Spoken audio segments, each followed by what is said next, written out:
Every seasoned automotive diagnostic professional knows the frustration. A check engine light illuminates, a P code points vaguely in a direction, but the actual problem remains stubbornly hidden. Relying solely on diagnostic trouble codes is like trying to navigate a complex city with only a street name and no map. It's simply not enough for today's sophisticated vehicles. This is where moving beyond basic P codes and diving deep into advanced OBD-II live data analysis becomes not just an advantage, but a necessity for accurate, efficient diagnostics. Live data, in its essence, is the real-time electrical language of your vehicle's engine control unit, or ECU. It's a continuous stream of information gathered by the myriad of sensors distributed throughout the vehicle, constantly measuring everything from engine temperature and air intake to throttle position and oxygen levels. Ignoring this data is like having a patient on life support with all their vital signs displayed, but choosing to only read their medical history. Understanding these dynamic values is the key to unlocking complex diagnostic puzzles. To effectively harness the power of live data, you need the right tools. A basic code reader simply won't cut it. You'll need a professional-grade OBD-II scanner capable of displaying multiple parameters simultaneously, offering graphing capabilities, and ideally, allowing for data logging. Software-based solutions connected via a J2534 pass-through device can also provide even greater depth and flexibility, often mimicking factory scan tools. Invest in quality, as your diagnostic accuracy depends on it. Let's start with some fundamental sensor data. The engine coolant temperature, or ECT, sensor tells us if the engine is operating at its optimal temperature. A low reading could indicate a faulty thermostat, while an unusually high reading, even without an overheat code, could point to cooling system issues. Manifold absolute pressure, MAP, and mass airflow, MAF, sensors are critical for fuel delivery calculations. Discrepancies between these, or readings that don't align with engine RPM, often reveal vacuum leaks or restricted intake.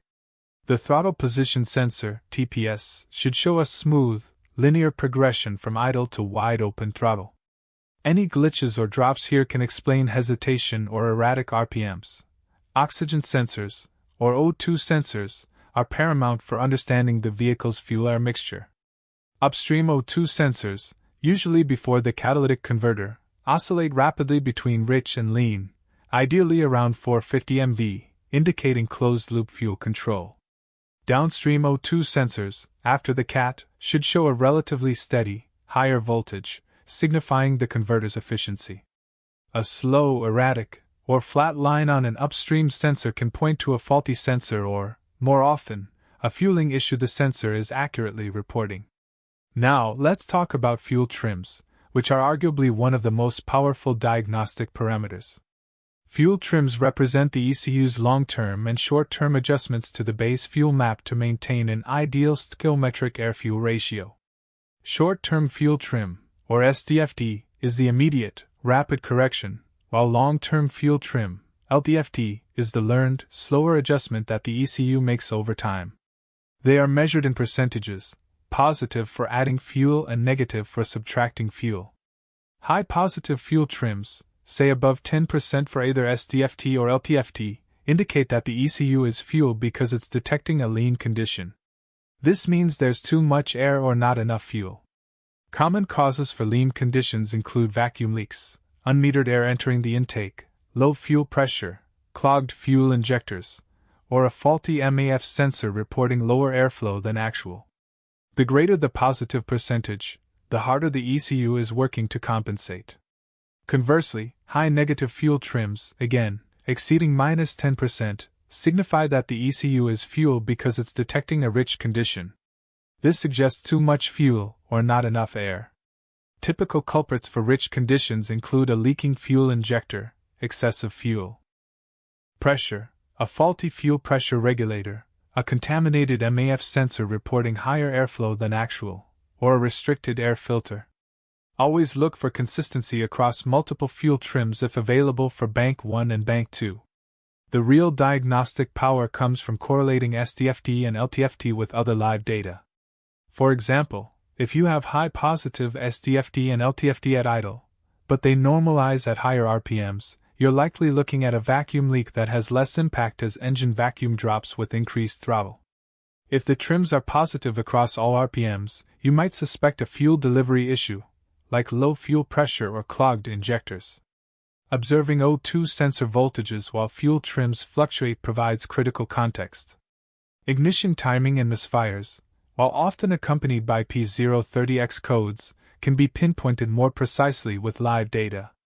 Observing individual cylinder misfire counters can isolate the problem cylinder even if a generic P0301 P0304 isn't specific enough.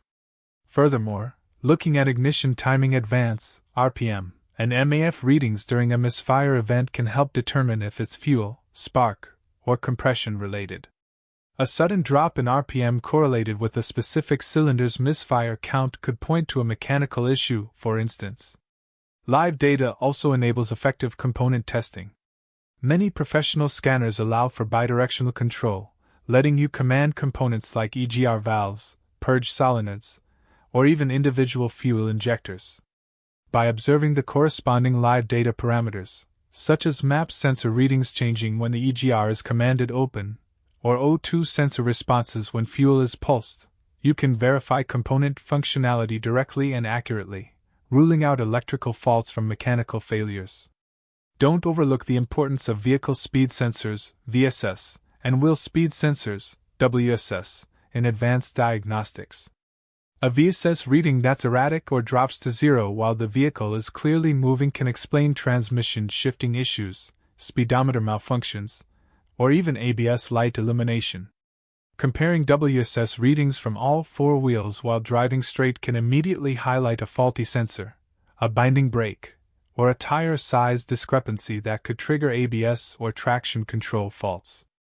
One of the most valuable features of advanced scan tools is data logging and playback.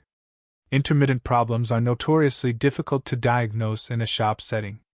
By recording live data during a test drive or over an extended period, you can capture the exact moment a fault occurs. Playing back this data allows you to analyze parameter changes frame by frame, often revealing subtle fluctuations or correlations that would be missed in real-time observation. It's like having an infinite memory for your vehicle's performance. The true art of advanced live data analysis lies in correlating multiple parameters simultaneously. Instead of looking at individual sensor readings in isolation, consider how they interact. For example, a decreasing MAF reading coupled with increasing positive fuel trims and a sluggish O2 sensor could collectively point to a restricted air intake. A sudden drop in fuel rail pressure along with lean conditions and a misfire points directly to a fuel supply issue. It's about seeing the entire diagnostic picture, not just individual brushstrokes. Consider a scenario. A car comes in with an intermittent P0420 but the exhaust smells fine. A quick look at downstream O2 sensor readings might show it mimicking the upstream sensor, confirming a bad cat. But what if it's not? With live data, you could log fuel trims, MAF, and upstream O2 activity. If the upstream O2 is consistently running rich, say due to a leaking injector or high fuel pressure, the cat will eventually be overloaded and fail. Diagnosing the rich condition, not just the P0420, is the advanced approach. Moving beyond simple P codes is not just about complexity, it's about competence and efficiency. Advanced OBD-II live data analysis transforms you from a code reader to a diagnostician, allowing you to accurately pinpoint root causes, prevent comebacks, and build a reputation for solving the tough problems.